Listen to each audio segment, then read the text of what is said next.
Good day, everyone. If you're listening to this online lecture, then you are enrolled in Educational Planning at Rose State College.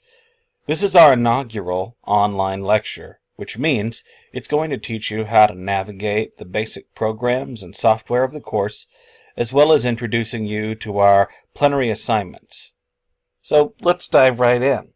Why are we taking this course? In order to understand that, I'd like to watch just several minutes of Andrew McAfee's What Will Future Jobs Look Like? Economist Andrew McAfee suggests that yes, probably, droids will take our jobs, or at least the kinds of jobs we know now. So in this far-seeking talk, he thinks through what future jobs might look like and how to educate coming generations to hold them.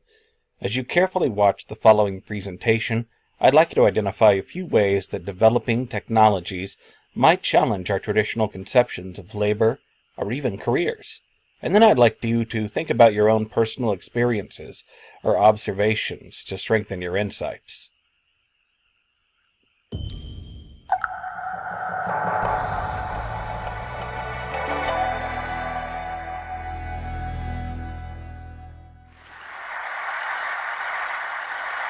The writer George Eliot cautioned us that among all forms of mistake, prophecy is the most gratuitous.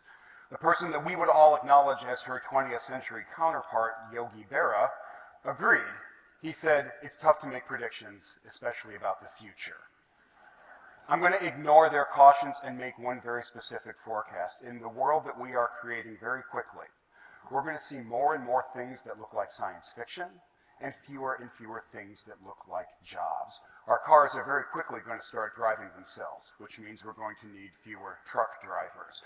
We're going to hook Siri up to Watson and use that to automate a lot of the work that's currently done by customer service reps and troubleshooters and diagnosers. And we're already taking R2-D2, painting him orange, and putting him to work carrying shelves around warehouses, which means we need a lot fewer people to be walking up and down those aisles. Now, for about 200 years, people have been saying exactly what I'm telling you, that the age of technological unemployment is at hand, starting with the Luddites smashing looms in Britain just about 2 centuries ago. And they have been wrong. Our economies in the developed world have coasted along at something pretty close to full employment, which brings up the critical question, why is this time different, if it really is?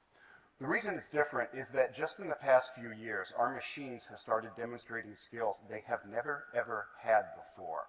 Understanding, speaking, hearing, seeing, answering, writing, and they're still acquiring new skills. For example, mobile humanoid robots are still incredibly primitive, but the research arm of the Defense Department just launched a competition to have them do things like this.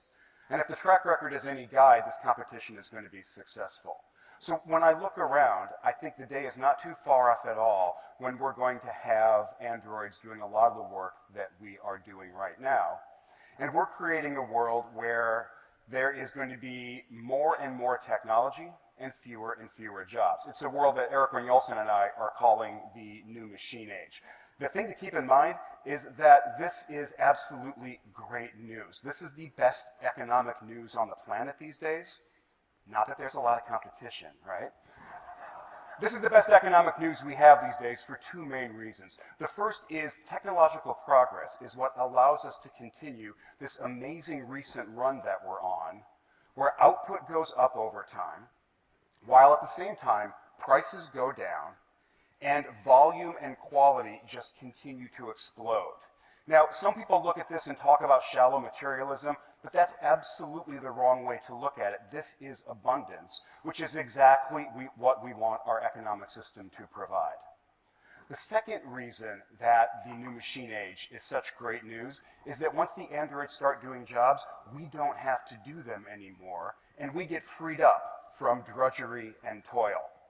Now, when I talk about this with my friends in Cambridge and Silicon Valley, they say, fantastic, no more drudgery, no more toil. This gives us the chance to imagine an entirely different kind of society. A society where the creators and the discoverers and the performers and the innovators come together with their patrons and their financiers to talk about issues, entertain, enlighten, provoke each other. It's a society really that looks a lot like the TED conference. And there's actually a huge amount of truth here. We are seeing an amazing flourishing taking place. In a world where it is just about as easy to generate an object as it is to print a document, we have amazing new possibilities. The people who used to be craftsmen and hobbyists are now makers, and they're responsible for massive amounts of innovation. And artists who were formerly constrained can now do things that were never, ever possible for them before. So this is a time of great flourishing. And the more I look around, the more convinced I become that this quote from the physicist Freeman Dyson is not hyperbole at all. This is just a plain statement of the facts. We are in the middle of an astonishing period.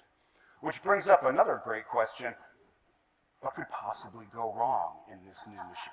Right? Well, great. Hang up, flourish, go home. We're going to face two really thorny sets of challenges as we head deeper into the future that we're creating. The first are economic, and they're really nicely summarized in an apocryphal story about a back and forth between Henry Ford II and Walter Reuther, who was the head of the Auto Workers Union. They were touring one of the new modern factories, and Ford playfully turns to Reuther and says, "Hey, Walter, how are you going to get these robots to pay union dues?" And Reuther shoots back, "Hey, Henry, how are you going to get them to buy cars?" Reuther's problem in that anecdote is that it is tough to offer your labor to an economy that's full of machines. And we see this very clearly in the statistics. If you look over the past couple decades at the returns to capital, in other words, corporate profits, we see them going up, and we see that they're now at an all-time high. If we look at the returns to labor, in other words, total wages paid out in the economy, we see them at an all-time low and heading very quickly in the opposite direction. So this is clearly bad news for Reuther. It looks like it might be great news for Ford, but it's actually not. If you want to sell huge volumes of somewhat expensive goods to people, you really want a large, stable, prosperous middle class. We have had one of those in America for just about the entire post-war period. But the middle class is clearly under huge threat right now. We all know a lot of the statistics, but just to repeat one of them, median income in America has actually gone down over the past 15 years. And we're in danger of getting trapped in some vicious cycle where inequality and polarization continue to go up over time. The societal challenges that come along with that kind of inequality deserve some attention. There are a set of societal challenges that I'm actually not that worried about, and they're captured by images like this. This is not the kind of societal problem that I am concerned about. There's no shortage of dystopian visions about what happens when our machines become self-aware and they decide to rise up and coordinate attacks against us. I'm going to start worrying about those the day my computer becomes aware of my printer. So this is not the set of challenges we really need to worry about. To tell you the kinds of societal challenges that are going to come up in the new machine age, I want to tell a story about two stereotypical American workers. And to make them really stereotypical, let's make them both white guys. And the first one is a college-educated, professional, creative type, manager, engineer, doctor, lawyer, that kind of worker. We're going to call him Ted. He's at the top of the American middle class. His counterpart is not college educated and works as a laborer, works as a clerk, does low-level white-collar or blue-collar work in the economy. We're going to call that guy Bill. And if you go back about 50 years, Bill and Ted were leading remarkably similar lives. For example, in 1960, they were both very likely to have full-time jobs, working at least 40 hours a week. But as the social researcher Charles Murray has documented, as we started to automate the economy, in 1960 is just about when computers started to be used by businesses.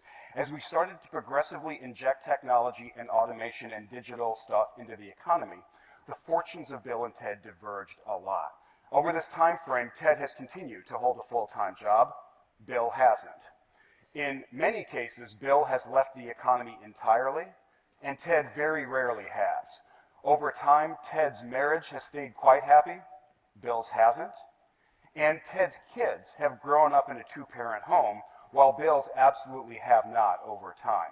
Other ways that Bill is dropping out of society, he's decreased his voting in presidential elections, and he started to go to prison a lot more often.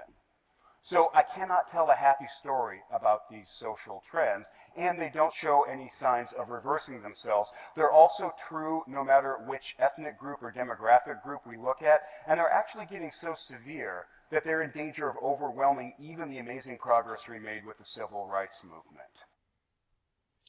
So, with that in mind, let's look at this article, or rather excerpt, from Jessica Hullinger in The Future of College. One of the things that McAfee shares in this particular presentation is the simple fact that how we learn is going to be far more important than what we learn in college. In other words, your capacity to engender new ideas, new concepts, and new behavioral patterns in your understanding is going to pay off far more than whatever diploma or degree program you acquire. Because there's an even money chance that regardless of what your diploma or degree program says, your occupation, your vocation, your career path is likely to radically change due to the infusion of technology in our greater culture and society. So what does that mean? Well, according to Hullinger, all the credit hours in the world don't guarantee students actually learn anything applicable in the workplace, and employers know this all too well. I can't tell you how many times I hear clients say, I just can't find the right person for this job, and I can't go to colleges because the students don't have the innate competency, says Michael McYakowicz, the National Director of HR consulting firm Aeron Solutions, LLC. In our business, there's a competency required that's not learned in school. Indeed, at one survey, 60% of employers complain that job applicants lack interpersonal and communication skills. They can pass a calc exam, but they can't identify or solve problems on the job, or negotiate, or lead a meeting. For the college students of tomorrow, these soft skills, obtained through hands-on experiences, will be the yardstick for learning, not how many credit hours or semesters you have under your belt. Sometimes that operative phrase, soft skills, is referred to as transferable skills, and I think that's a more apt label. Why? Because transferable skills, such as critical thinking, creativity, communication, and careful planning, these are the types of skills that you can apply to a number of different career paths or vocations over the course of your life. More importantly, you can render those same skills more sophisticated, refine them as you age.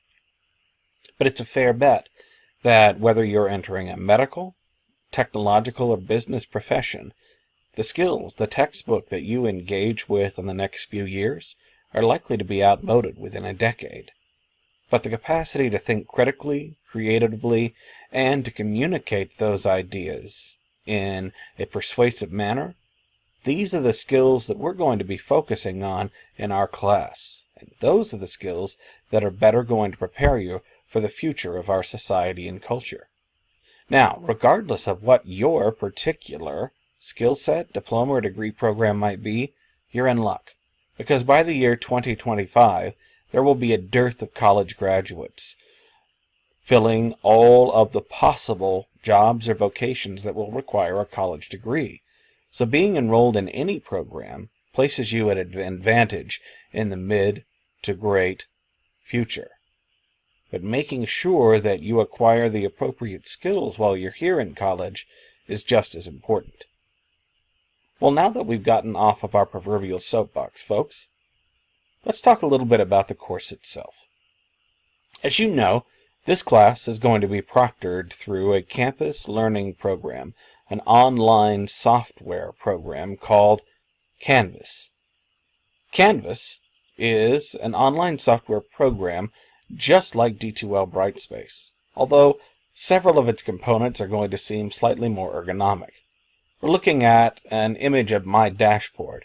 Yours might look different, but it will still have our Education 1103 course listed here, so that you can access it at your discretion. Also notice that on your dashboard, you'll see something like this. It's a calendar, or a list of assignments that are coming up, along with their point value and their date or due. Clicking on those will take you directly to the appropriate Canvas website, either for this course or another course. but it's still a good idea to familiarize yourself with our Canvas site itself. Whenever you do click on that, you'll have several options.